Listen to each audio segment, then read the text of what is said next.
There are many buttons on the sales order form that allow you to view additional details or modify various information about the sales order. For example, you can change the delivery address, set up a delivery schedule if all of the items are to be received in intervals, or add charges to an order. Let's open the sales order form and take a look at how to perform these actions. I'm in the Sales and Marketing module, and I'll open up the All Sales Order form and select the sales order that we just created. Here it is for Turtle Wholesales, and I'll click Edit in the Maintain group of the Action pane.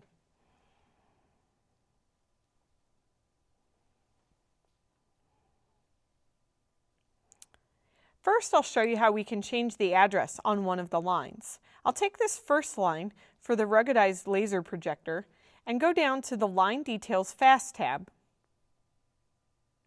Then, on the Address tab, I can select a different address. If the customer you are using has multiple addresses, you can select the address just by clicking on the drop-down box. If you want to ship the items to a different address, you can do a search in the global address book in your system and search for any address. I'm going to create a new address by clicking the Add button. This will open up a new screen.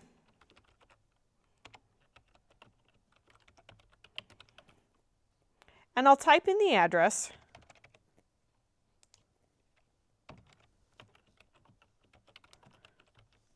And then click OK. This new address will be applied to the order. Here you can see the details, and if you click the drop-down box, it now displays in the list. If I wanted to switch back to the other address, I can do it by just clicking the drop-down box. Next, I'll show you how we can add a delivery schedule to the order. For this example, I'll use this HDMI cables example. I've ordered 100 of these. However, I do not want all 100 pieces to be shipped at once. So I'm going to use the sales order line and then click Delivery Schedule. This opens up a new window where I can create a schedule. I want to receive the items in 25 quantity every Friday for the next several weeks. So I'll add several lines with a quantity of 25 spread out over the next few weeks.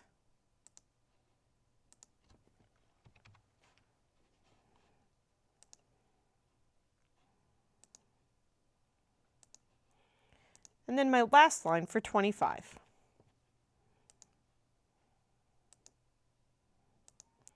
Now that I have created and allocated these across the 4 shipments, I click OK, and AX will create these lines on the sales order for me.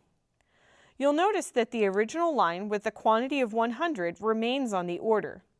The type field on the far left will indicate which type of order line this is. You can see that the first line is an order line with multiple delivery addresses. The following 4 lines are order lines with multiple deliveries, and the original lines are order lines with a single delivery. Next, I'll show you how to add a charge to the order. Charges can be added to the order at the header or at the line level. Let's go to the Manage tab in the Action pane. Sorry, it's on the Cell tab in the Action pane, and then click Charges in the Charges group. This will open up a new screen where we can add the charges. Let's say I want to add freight for $19.99 to this order. I type in the amount and then click OK. If I wanted to add charges to the line of an order, I use the Financials button and then Maintain Charges. When you select the line, it's important to note that the charges will be specific to that particular line. So, for example, if I wanted to add an extra charge to this line that will be delivered on 4 different shipments, I can highlight that line and then click Financials, Maintain Charges. Next, I'll show you how to view totals. The total information for a sales order can be viewed by clicking the Totals button on the Sales Order tab of the Action pane. It's found in the View group.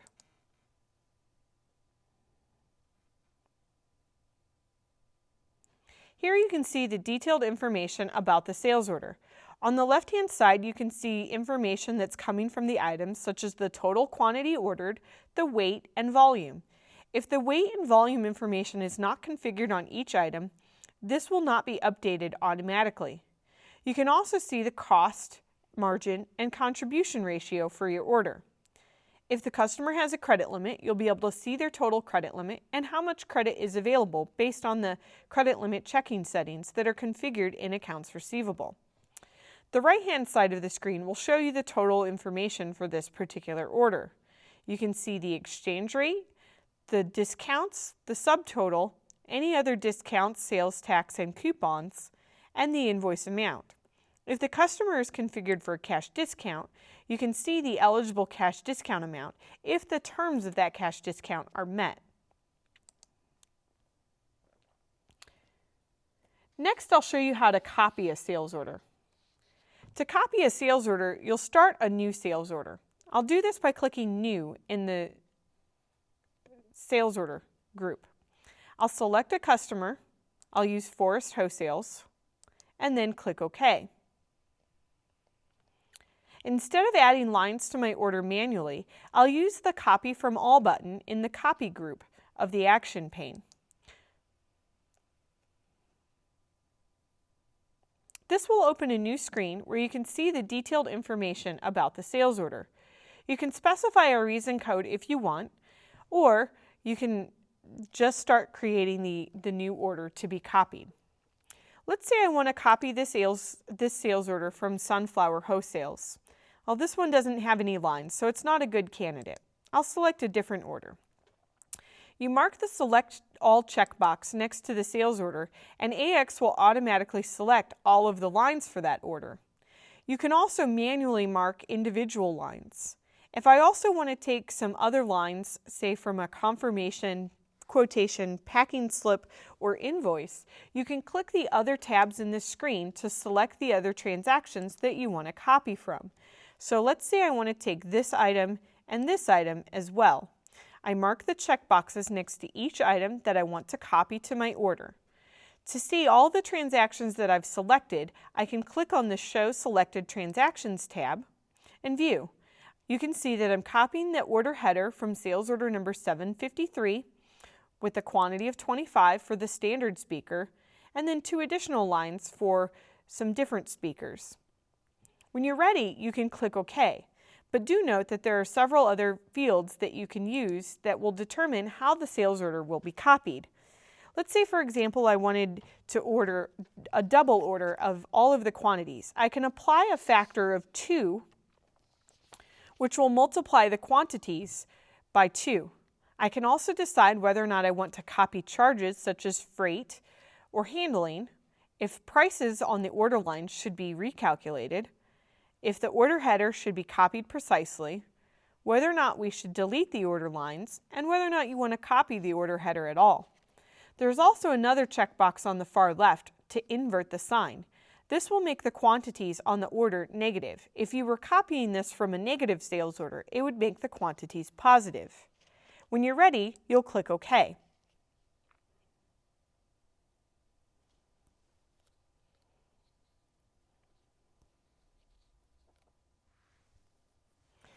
Now that you've created the order and copied all the lines, you can update any information such as quantity or pricing information before confirming the order. The next feature I want to talk about is the item list feature. This is new to AX 2012 R3. An item list is a list of items that the customer habitually buys, including the quantities. When you create a new sales order for a customer, instead of adding the items one by one using one of the techniques I've already shown you, a customer service representative can quickly create the sales order from the item list. Let's set one up, and I'll show you how to use it on another sales order. The item list setup is found in the Sales and Marketing module underneath Setup and then Item List. This will open a new screen where you can create as many item lists as you want. I'll create a new list, and this list will say is specific to Cave Wholesales. Once you've created the list, On the lower portion of the screen, you'll click the Add button to create a list of the items that are going to be a part of this customer's item list. I'll select a few different items.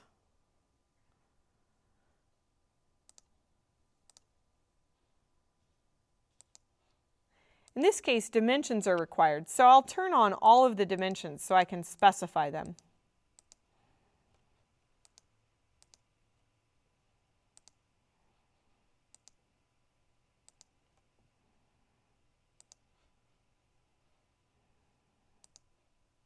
And I'll add a third item here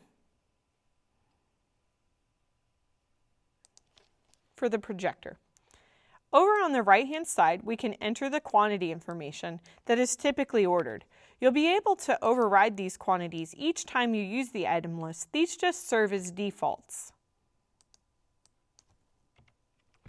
Now that I've created the item lists, I can go ahead and set this up on a particular customer. So to do this, I'm going to open up the customer form.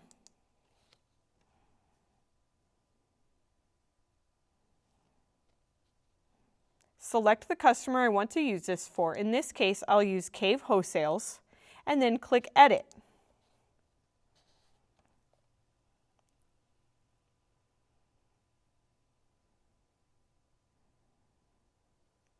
Down on the Sales Order Defaults Fast tab, there's a new checkbox called Enable Item List.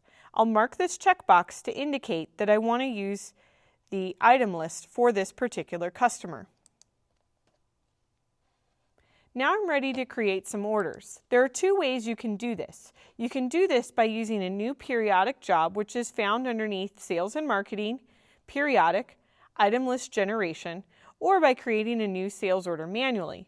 When you use the item list generation, it will look at existing orders for a particular customer in a given date range and create item lists and link them to the customers automatically. I'm going to manually create a sales order by opening up the All Sales Orders form.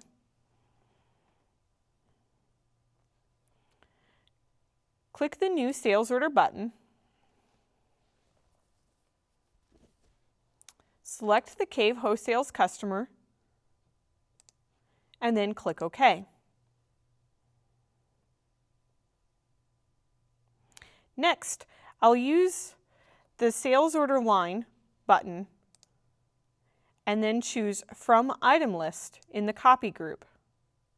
This will open up the list of item lists. I'll select the item list I want to copy and then click Copy and Close. In this case, Site is missing on my order. If I go back to the order header and repeat this process, I'll be able to copy the other lines successfully. Two of the lines were configured with the Site by default, so they pulled through okay.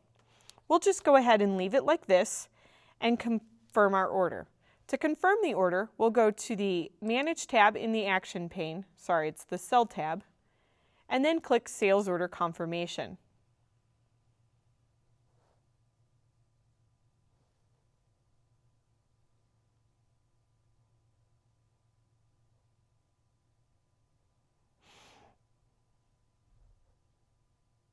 Here we can print the confirmation if we so choose, and then click OK. For this example, I won't print the confirmation.